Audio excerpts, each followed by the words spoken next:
Ba, talagang ay galing bumalik tayo dito sa bayan ng Hermosa, sister.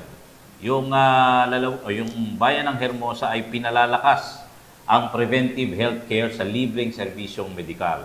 Okay na tayo, Kuya Eric?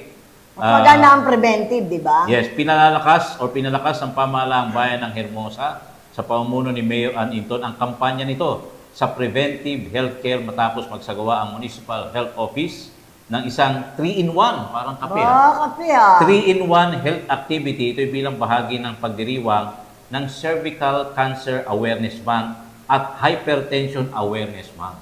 Talaga pala. Galing, Kabilang sa isinagawang aktibidad ang mga health symposium hinggil sa cervical cancer. Importante yan sa mga kababaihan. Mga kababaihan.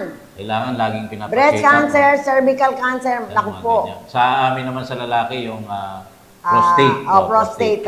At hypertension upang palawakin ang kaalaman ng publiko sa kahalagahan ng disease prevention, regular screening, early detection. Ito yung importante, yung early detection. Yes, oo. Para ba, nagsisimula pa lang yung cancer. Huwag matakot kung may nararamdaman kasi mas maganda. Pa-check up agad. Oo, yung early detection. Yung iba naman, ayoko magpa-check up, malalaman ko yung sakit ko. Oo, yun ang ganun. Kaya pag nagpa-check up, stage 4 Stage na. 4 na. In stage Totoo na. yun, totoo yun. At agarang pagpapagamot para maiwasan ang komplikasyon sa kalusugan. Nagbigay rin ang Mobile Primary Care Facility ng Provincial Health Office ng libreng serbisyong medikal tulad ng blood chemistry, yung blood chem, blood chem. at urinalysis sa 30 benepisyaryong kabilang sa high-risk population ng bayan.